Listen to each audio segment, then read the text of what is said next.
आपण खातो हे सांगण्याची ही एक नवी ऐट आहे। जन्मजात खाणारा आपण कधी मासा खाल्ला किंवा मटण खाल्लं हे मुद्दाम म्हणून बोलणार नाही। आज काय मिळालं होतं या प्रश्नाचं उत्तर बांगडा, कर्ली, पापलेट, कुर्ल्या किंवा जैतापूरची कालवं ह्यापैकी कुठल्या तरी अर्थाचं हवं असतं। त्यामुळे आम्ही आज फिश खाल्लं असं म्हणणारी मंडळी होतकरू आहे ते समजावे। आम्ही नॉनव्हेज खातो बुवा हे असंच एक बावळट वाक्य। संगीताच्या जाणकारात कुणीही आपल्याला मालकंस फार आवडतो किंवा दुसरा अमका एक राग आवडतो असलं विधान कधीच करत नाही। त्याप्रमाणे खाणाऱ्यांच्या दुनियेत आपल्याला पापलेट फार आवडतं किंवा सरंगा फार आवडतो असलं विधान आपल्याला ऐकू येणार नाही।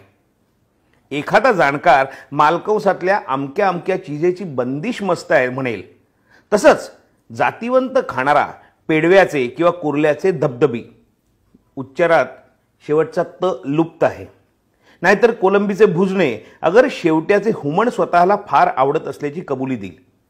नुसतं मटण याला अर्थ नाही, मटणाचा रस्सा की सुकं हे महत्त्वाचं। त्यामुळे अलीकडे साहित्यातील काही कोंडीफोडू मंडळी आपली अत्याधुनिकता दाखवण्यासाठी आपल्या लेखनात अधूनमधून उगाचच मासे मटण पेरतात, पण हा झरा मूळचा नाही हे ओळखायला वेळ लागत नाही।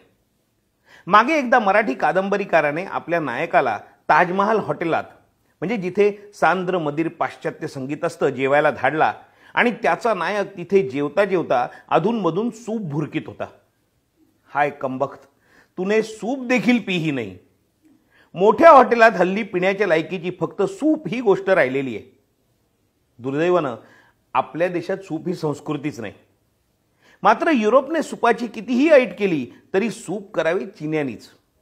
सध्या चिनी मंडळी आपल्याकडे जरा तिरक्या डोळ्याने पाहू लागली असली आणि हिंदी चिनी भाऊ भाऊ हे राहिले नसले तरी हिंदी चिनी भोजन भाऊ हे मान्य व्हावं।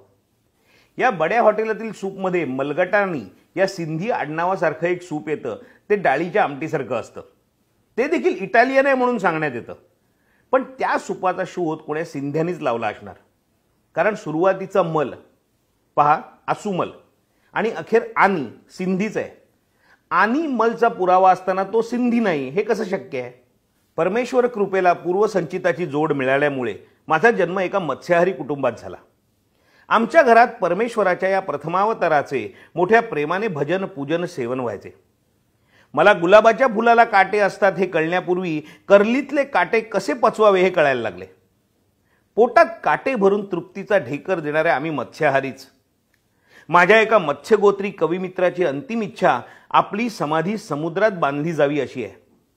ज्या माशांच्यावर मी आजन्म जगलो त्यांनी निदान एक दिवस तरी माझ्यावर जगावे हे त्याने एकदा मला काटे चुकवीत बांगडा खाताना ऐकवले होते। मी मात्र असा पक्षपाती राहिलो नाही। माझ्या देहावर साऱ्या चराचर सृष्टीचा अधिकार आहे, कारण मी या सर्वांभूती खाद्य पाहिले। मी शाकाहाराचा भोक्ता आहे, तसाच स्वाहाकाराचा। मला तळलेलं निषिद्ध नाही, पोळलेलं नाही, लाटलेलं नाही, वाटलेलं नाही। ऊन ऊन भात, वरण, लिंबू, वांग्याचं भरीत, बाजरीची भाकरी, चटणी, चांगलं ताक हा मेन्यू जितका मला प्रिय तितकीच तिरफळ घालून केलेली बांगड्याची लाल भडक आमटी, भात आणि खोबरेल तेलाचं बोट लावलेला पापड, सोलाची कढी। मात्र दुसऱ्या मेनू नंतर नुकत्याच फोडलेल्या नारळाची कातळी हवी आणि पहिल्या मेनू नंतर पान हवं। भारतीय संस्कृतीबद्दलचा माझा आदर दर सणामागल्या पक्वान्नातून सांडतो। होळीच्या पोळीची चव रामनवमीला नाही, रामनवमीचा सुंठवडा कृष्ण जन्माला पटत नाही। बुंदीचा लाडू दिवाळीला चालतो, तसा दसऱ्याला चालवून पाहावा। आणि भुसभुशीत मोतीचूर बुंदीच्या लाडवावर माझी श्रद्धा नाही। बुंदीच्या लाडवानी दातांची खोलवर चौकशी केली पाहिजे। अनारशावर आणि चिरोट्यावर मात्र माझी अजिबात भक्ती नाही। अनारशाला काही कॅरेक्टरच नाही, अनारशामागे कुठली संस्कृती उभी नाही। आणि चिरोटा कुण्या पुस्तकी सुगरणीचा घरी करायला घेतलेल्या खाऱ्या बिस्किटांचा साचा मीठ घालायला विसरून बिघडला आणि ते मीठ थापून त्याच्यावर साखर पेरणीची मखलाशी करून बिस्किटाऐवजी चिरोटा म्हणून तिने नवऱ्याला बनवलं। एकच मुर्गी पण बहुधा वदंती। तिचे पंजाबी तंदूर स्वरूप मात्र बड्या ख्यालासारखे। मुर्गी खावी तंदूर स्वरूप, आणि ती देखील दिल्लीतल्या आलिशान हॉटेलात नव्हे। तंदूर मुर्गी तिथे रंग जमवते हे खरे, पण अगदी खरे म्हणजे पंजाबच्या शिखाच्या छाती एवढ्या रुंद रस्त्या काठच्या मोटार अड्ड्याशी गाडी थांबवावी आणि हट्टीच्या दारच्या रांजणा इतक्याच आडमाप सरदारजी मालकाला सत श्री अकाल करावा आणि की गलय असं विचारित तंदूर मुर्गा मागवून त्वाडा जवाब नाही सरदारा म्हणून सुरुवात करावी. घासा घासा गणिक आयुष्य वर्षावर्षांनी पुढे गेल्यासारखं वाटतं. मग पनीर मटर मागून पराठा बसवावा. माणसं दिल्लीला जाऊन कुतुब मिनार आणि राष्ट्रपती भवन या सामान्य माणसास राहण्यास सर्वस्वी अयोग्य अशा जागा पाहतात आणि पराठा गल्लीत जाऊन तळहातावर गरम पराठा आणि छोले खात नाहीत. दिल्लीत जाण्याच्या लायकीच्या दोनच गल्ल्या, एक पराठा गल्ली आणि शेजारची छोले गल्ली. नाक्यावरच्या एखाद्या करतार सिंगाकडून लस्सीचा जाम संपवावा आणि दिल्ली पाहिली म्हणून परतावं. वेळ असलाच तर शंकर मार्केटच्या फुटपाथवर बर्रा खावा. याला शीख कबाबही म्हणतात. सळ्यांवर भाजलेला बर्रा ही एक खैबरी खासियत आहे. हा झाला पंजाबी ढंग, त्यावरचा काश्मीरी. पण त्या खाण्यालाही पंजाबी मस्ती नाही. 20-20 वाढणीचं ते जेवण कधी नाजूक कधी बेभान. कमळाचे देठ खाण्यासाठी वापरावे काश्मीरी पंडितांनीच. पण ह्या जेवणात मूळ मुर्गीला आणि बोकडाला मसाल्यात फारच लपवण्यात येतं. जेवणात मसाला झणझणावा, पण कसा? शराबी डोळ्यात सुरमा दिसावा तसा. मूळचे डोळे उजळून गेले पाहिजेत. डोळ्यापेक्षा सुरम्याची ऐट वाढता कामा नये. नुसता सुरमाच डोळ्यात भरला की नजरबंदी व्हायची कशी? मसाल्याचं असंच आहे. मसाल्याने मसालिताचे गुण उजळून जावं. मुर्गीचे मुर्गी पण टिकवणारा मसाला हवा. तिरफळ आणि बांगड्याचा आब राखून झणझणावं. एरवी हल्लीच्या सतारीच्या साथीच्या तबल्यासारखं व्हायचं. तबलियाचे धोरण अगदीच कातडी बचावून असावे, पण त्याने तबल्याच्या वादीने सतारियाला बदडू नये. मसाला ही एक उत्कृष्ट साथ आहे. मूळ चिजेची सम साधून बाकीची डौलदार करामत हवी, नाहीतर पेशावरी कोरमा होतो. मसाल्याच्या ढिगाखाली मेल्या कोंबडीला गुदमरून टाकण्यात काय शहाणपण आहे? गाण्याप्रमाणे खाण्यात देखील ध्रुपद धमारपासून ते छक्कड झगड्यापर्यंत सर्व प्रकार आहेत. नित्याचे भोजन हे ध्रुपद धमारासारखे, ताठ स्वर आणि मात्रांची आलटापालट. त्यात फारसा चवचालपणा उपयोगाचा नाही. चौपाटीवर ज्यांनी नुसतीच हवा खाल्ली त्यांनी चौपाटी पाहिली पण अनुभवली नाही. चौपाटीवरच्या भेळ या चिजेने चौपाटीवरचे चौपाटीपण सिद्ध केले. मुंबईवरच्या सिंध पंजाब आक्रमणानंतर हळूहळू भेळीचे उच्चाटन होऊन भेळ चाट होऊ लागली आहे. चौपाटीवर अद्ययावत तरंगती उपहारगृहे करण्याचा घाट घातला जात आहे. लवकरच भेळेसह चौपाटी राहिलीच पाहिजे अशी चळवळ करावी लागणार आहे.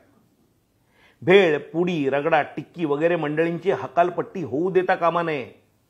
वास्तविक त्या समुद्र किनाऱ्यावर ज्या दिवशी पहिला भेळवाला उतरला त्या दिवसापासूनच त्या किनाऱ्याची चौपाटी झाली आहे. भेळपुरी, पाणीपुरी यात पुरीचा उच्चार पुडी असाच झाला पाहिजे. पाणीपुरी ही सदैव उभ्यानेच खाल्ली पाहिजे. भेळ वाळूत बसून आणि कागदावर. टेबलवर बसून भेळ खाणं आणि ती सुद्धा बशीत घालून चमच्याने म्हणजे सूट बूट आणि फेल्ट हॅट घालून सत्यनारायणाच्या पूजेला बसण्यासारखं आहे. काही अविचारी गृहिणी घरी भेळ करतात. भेळ म्हणजे चणे, कुरमुरे, कोथिंबीर आणि खजुराची चटणी यांचे मिश्रण हीच त्यांची कल्पना. भेळेला भैयाचाच हात हवा आणि तो देखील चौपाटीवरच्या. चौपाटी बाहेरच्या नामवंत भेळवाल्यांची आम्ही खूप नावं ऐकली आहेत. त्यांची भेळ खाण्याचा प्रयत्नही केलाय. पण चौपाटीवरच्या त्या अनामिक भैयाच्या हातच्या वाळूच्या कणाचीही सर त्यांना नाही असं आमचं स्पष्ट मत आहे. भेळ आणि भजी या स्वयंपाकघरात करायच्या गोष्टीच नव्हेत.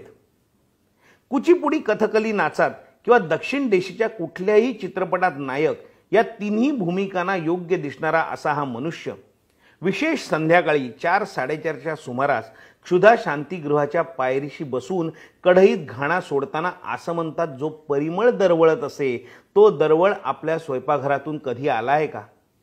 प्रामाणिक आणि निर्भय पतीने जाहीर कबूल करावं.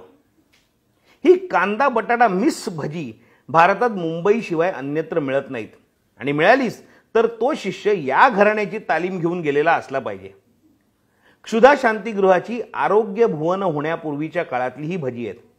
पुढे भज्यांची गुजराती भजिया झाली आणि मग कांदे बटाटे या जोडीला केळे, मिरची वगैरेचे शह मिळू लागले.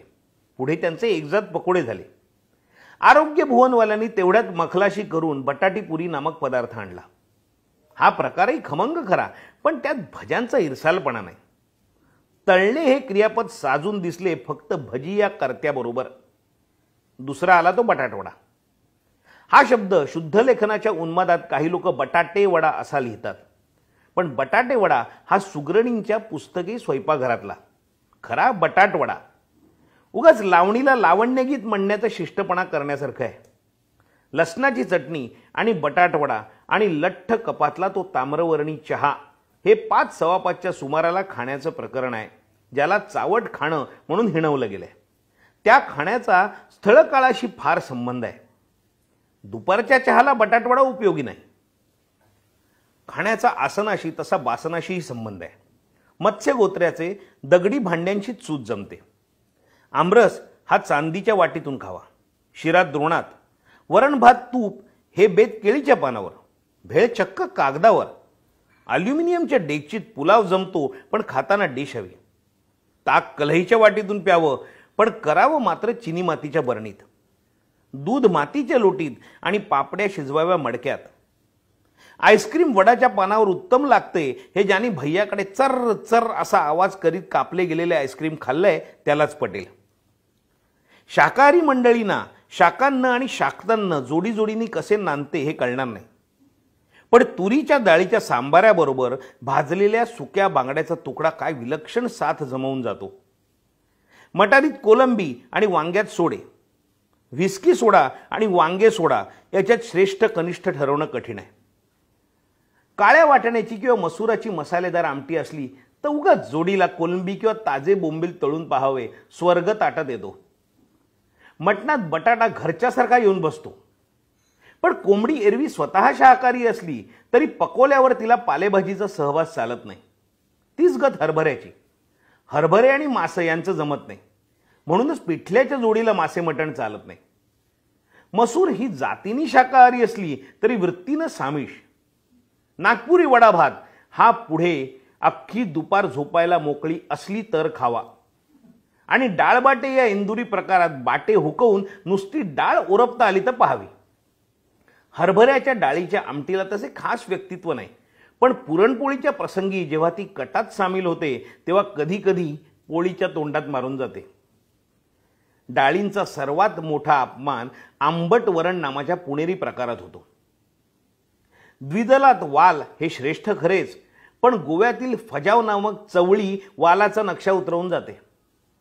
बाकी कोबी, फ्लावर, नवलकोल, बीटरूट वगैरे विदेशी मंडळी आता इथे आसन स्थिरावून आहेत. कोबी फ्लावर जेव्हा नवीन होते त्यावेळी फार ऐटीत होते, पण आता मात्र कोबीचा पार बटाटा झाला. फ्लावर अजूनही ऐटीत आहे. हेही कोलंबी बरोबर रंगात येतात. भेंडी तव्यावरून ताटावर यावी. आणि शेवग्याच्या शेंगांचं नाव झालं असलं तरी डाळीत किंवा पिठल्यातच त्यांनी राहावं. पण शेवग्याच्या कोवळ्या पालवीची आणि फुलांची भाजी मात्र लाजवाब असते. तीच गत कोवळ्या बांबूंची. कोवळा बांबू ही चीनी जपान्यांची मिरास नव्हे. गोव्यापासून खाली मंगळूरपर्यंत किल्ल या नावाने तो खाल्ला जातो. केळफुलाची भाजी चांगली जमली हे ती खाल्ल्यावर येणाऱ्या शिंकांवरून ओळखायचं असतं. बाकी सुरण, फरसबी, कच्ची केळी, दुध्या आणि लाल भोपळा ही केवळ ताट भरतीसाठी असतात. लाल भोपळ्याच्या वेलीवरची कोवळी पिवळी फुलं आणि कोवळे देठ यांच्या भाजीच्या नुसत्या आठवणींनी कारवार अंकोला भाग तरारून उठतो. पुणेरी आणि तत्सम जेवण हे आमटी या प्रकारात अत्यंत अनभिज्ञ. त्यांना उडीद मेथी म्हणजे काय हे समजावून सांगणे म्हणजे विस्की आणि पियुष. पियुष म्हणजे ही एक श्रीखंडाची धुवून काढलेली पातळ आवृत्ती. यातला फरक समजावून सांगण्यापैकी आहे. कढीची करी झाली हे सर्वांना ठाऊक आहे, पण उपकरी म्हणजे काय हे कळायला मंगळूरपर्यंत जाणं शक्य नसल्यास मुंबईतल्या तालमकी वाडीत जाऊन यायला हवं. बटाट्याच्या सुक्या, पातळ, थलथलीत अशा प्रकारांचं विष्णू सहस्र नाम होईल. पण बटाट्याची सुकी भाजी केली गिरगावातल्या कुलकर्णींनीच. फार पूर्वी मुंबईची सकाळ जाडे मीठ झाले रे झाले की कांदी टाटीय या आरोळीनी संपायची. त्या बटाटीवाल्याकडे संसार बटाटे नावाचा आवळ्या एवढा बटाटा मिळे. हल्लीचे शेतकरी तो पेरीत नसावेत. त्या गोळीबंद बटाट्याचा एक अख्खा बटाटा नामक रस्सा होई आणि त्याचाच स्वांग नावाचा एक तिखट आंबट मंगळुरी प्रकार आहे. अजूनही स्वयंपाकघरातून लसणीच्या फोडणीची पळी कशात तरी जाऊन चुरचुरली. पाट्यावरच्या चटणीचा वास घुमला. चुलीतल्या राखेत बांगडा घुसला. दाराशी कणसं भाजणाऱ्याची शेगडी पेटली. आंबे मोहराचा उकळता सुगंध दरवळला की आत्मा आणि कुडी हातात हात घालून रिंगण धरतात. सारे ब्रह्म अन्न ब्रह्महून विनटते, आता फळांची युग होतात. माझी सुखांची कल्पना एकच आहे. आदल्या रात्री 4-4:30 वाजेपर्यंत गाण्याची मैफिल रंगलेली असावी. सकाळी 10 वाजता उठून 2 कप चहा झालेला असावा. हवा बेताची गार असावी. हातातली एखादी लेखकावरून जीव ओवाळून टाकावा अशी कादंबरी संपत आलेली असावी. ती वाचून शेवटचं पान उलटता उलटता 12-12:30 व्हावे आणि आतून तव्यावर पडलेल्या सरंग्याच्या तुकड्याने साद घातल्यासारखा स्वाद घालावा. 2 मिनिटात आंघोळ उरकेपर्यंत पानं मांडली जावीत आणि क्षणार्धात आंबेमोहर भाताच्या वाफेनं ताट खुलून यावं. यथेच्छ भोजन व्हावं, मस्त पान जमावं. इब्राहिमी जर्द्याचा तोंडात गिलावा व्हावा, गार गार पाणी प्यावं. संध्याकाळी 5 वाजेपर्यंत झोपेतून कुणीही उठवू नये. कधी कधी देवाजी करुणा करतो आणि हे असं घडतंही. त्या दिवशी मी इतका आनंदात असतो की संध्याकाळी बायकोबरोबर इमानी आणि सालस नवऱ्यासारखा फिरायला देखील जातो आणि विश्वास ठेवा अगर ठेवू नका तिला वेणी देखील घेऊन देतो. बुद्धालाही सुखाची किल्ली सापडली तर तो निर्वाणाच्या मागे लागला नसता. बोधिवृक्ष कधी घरातल्या तर कधी बाजारच्या चुलीजवळ आहे हे शुद्धोधनाचा मुलगा असूनही त्याला कळले नाही. कसं कळावं? त्या बिचाऱ्याने सेकंड लँग्वेज पाली घेतली होती आणि ओदन म्हणजे भात हे संस्कृतात आहे, पालीत नसावं. ते कळते तर भाताचा ढीग आणि बांगड्याची आमटी ओरपीत तो मत्स्यम शरणम गच्छामी म्हणत निर्वाणाप्रत पोचला असता. दाराशी आलेल्या यमदूताच्या नाकात जर झणझणीत लसणीची फोडणी गेली तर तो खाणाऱ्यावरचा आपला हात निश्चितच खाण्यावर नेईल. स्वर्गात अमृत असेल पण लसणाची फोडणी दिलेली आंबाडीची भाजी कुठून असणार? कांदा लसूण खाण्याचं भाग्य देवांच्या नशिबी नाही.